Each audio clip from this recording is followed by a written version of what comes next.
주일 찬양 예배로 여러분들을 온라인이지만 초청합니다.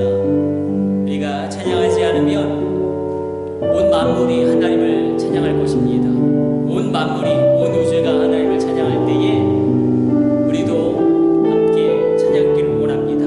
코로나가 지속되어지고 있고 예배가 무너지고 있고 주님을 향한 열정도 소멸되어지고 있는 이 시대 가운데 그럼에도 불구하고 우리가 예배하고 우리가 어떤 곳에 있든지 우리의 처소가 어떠하든지 우리 닫힌 입술을 여시고 예배 구경꾼이 아니라 예배자가 되어서 예배 시청자가 아니라 예배자가 되어서 우리가 찬양하며 이렇게 영광 돌리며 우리가 하나님께 예배하는 자로 서기를 원합니다. 우리 꽃들도 찬양 드리며 나갑니다.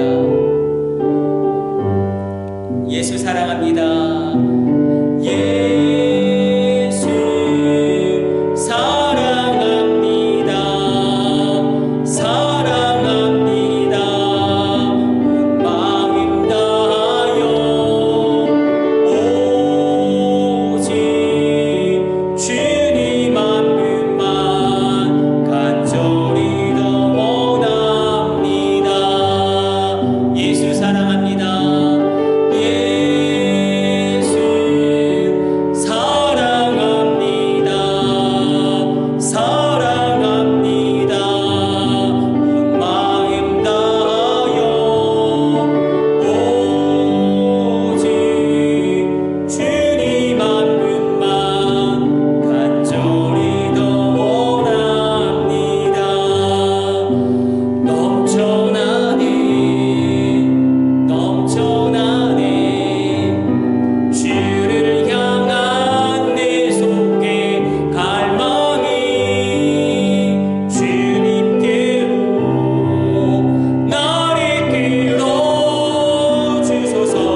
요한계시록 16장의 말씀 살펴보고 있습니다.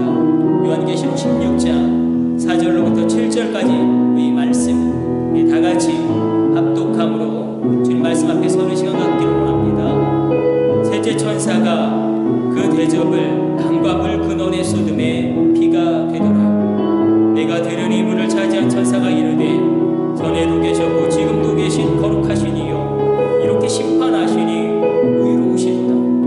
그들이 성도들과 선지자들의 피를 흘렸으므로 그들에게 피를 마시게 하신 것이 합당하니이다 하더라. 또 내가 들으니 제단이 말하기를 그러하다. 주 하나님 곧 전능하신 이시여 심판하시는 것이 참되시고 의로우시도다 하더라.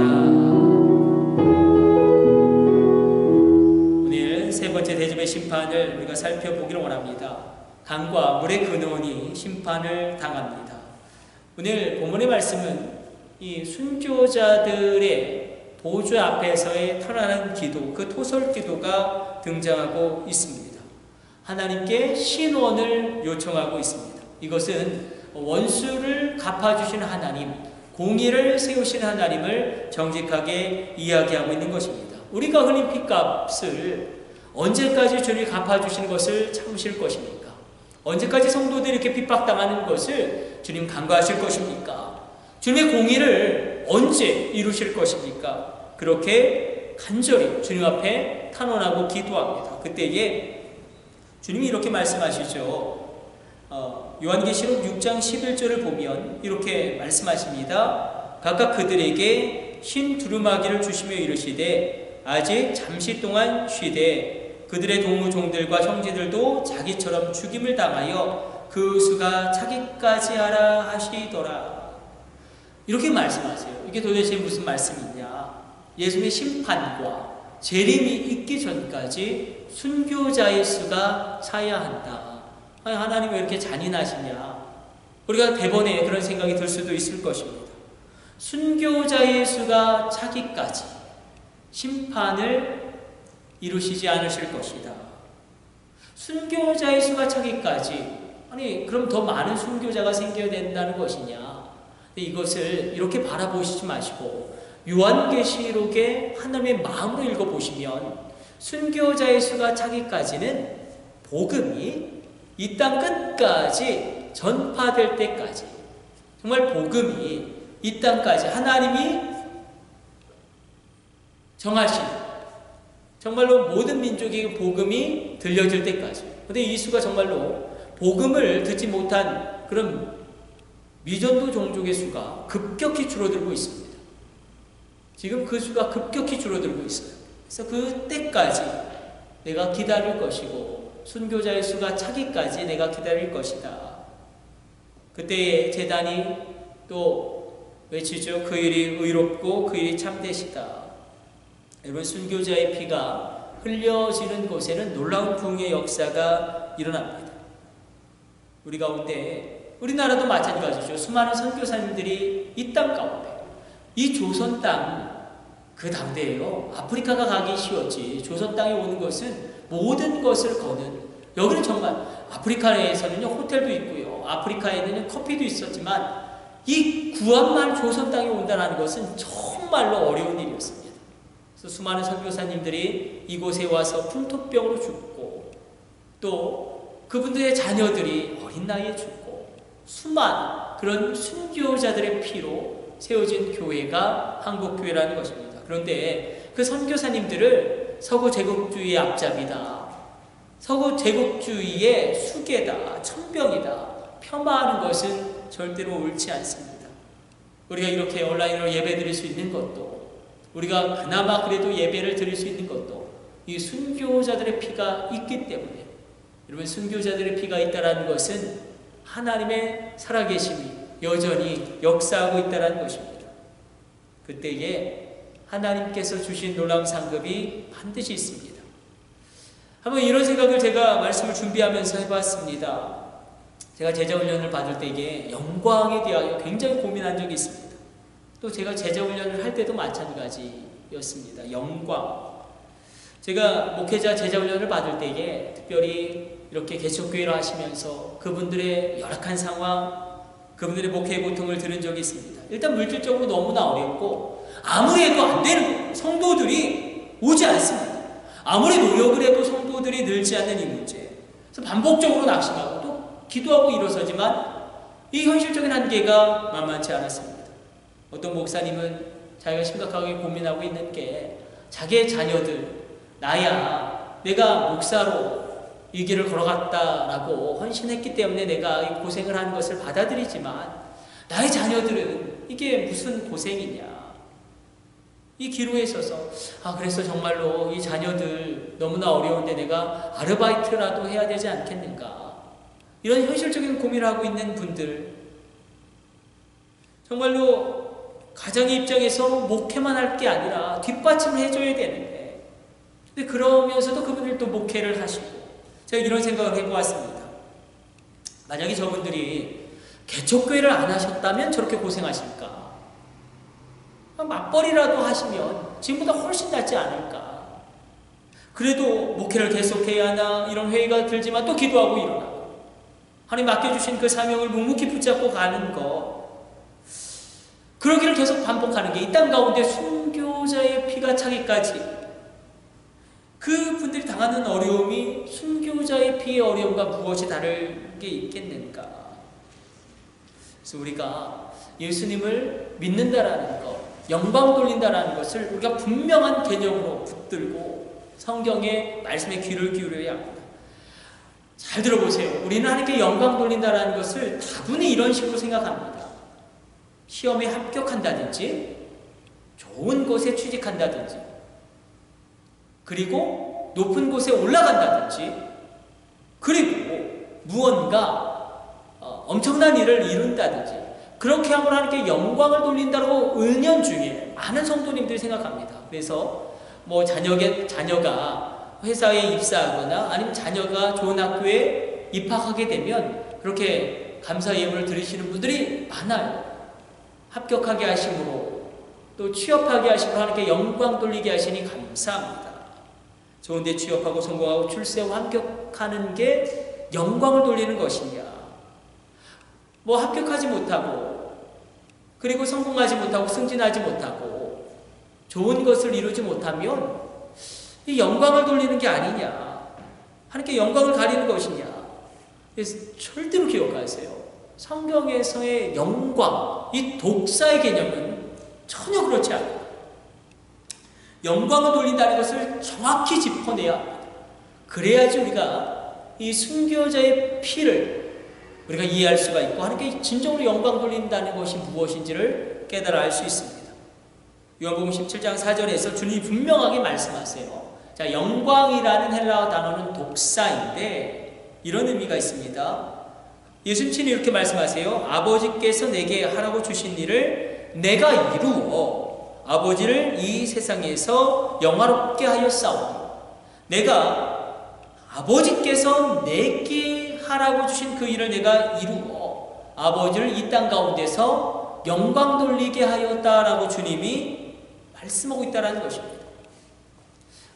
영광을 돌린다는 것은 무엇이냐면 하나님이 나에게 하라고 주신 그 일을 하는 것이 영광을 돌리는 것입니다.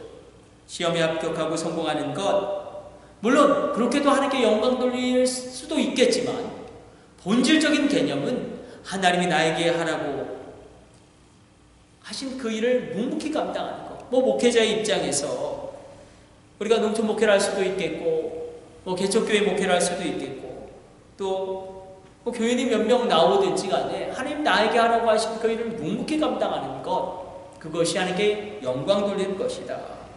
끝까지 목을 붙잡고 달려가는 것. 그러므로 여러분들도 우리가 순교자의 피를 생각하면서 하나님이 여러분에게 하라고 하신 그 일을 묵묵히 감당할 때에 하나님께 크고 놀라운 영광을 돌리는 것임을 우리가 받아들이기를 원합니다. 아버지께서 내게 하라고 주신 일을 하는 것, 성공하든지 아니면 잘 되든지 안 되든지 간에 누가 뭐라고 해도 묵묵히 하나님 나에게 하라고 하신 그 일을 감당함으로 말미암아 그렇게 영광 돌리는 믿음의 신실한 백성 되기를 원합니다. 무엇보다도 하나님이 가장 원하시는 일은 영혼 구원이 아니겠습니까? 아버지께서 내게 하라고 주신 여러 가지 일들이 있겠지만 그 무엇보다도 영혼 구원, 하나님께서 원하시는 그 수많은 영혼 구원, 그렇게 우리 인생을 하나님께 쓰임받는 인생으로 사용되기를 축복합니다. 제가 기도하고 축도를 마치겠습니다. 하나님 감사합니다. 오늘도 주의 말씀 묵상하였습니다. 어렵고 힘들고 실패한다고 할지라도 하나님께 영광 돌릴 수 있음을 오늘 선교사의 피를 통하여 주님 주신 말씀을 통하여 우리가 깊이 묵상하였습니다.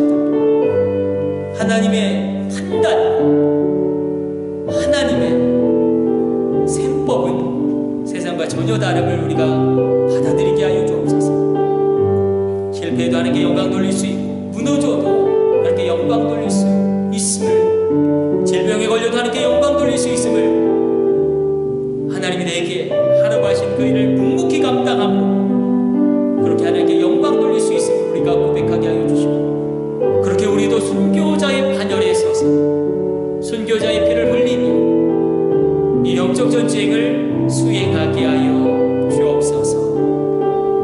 이 모든 것을 우리 주 예수님의 이름으로 기도드립니다.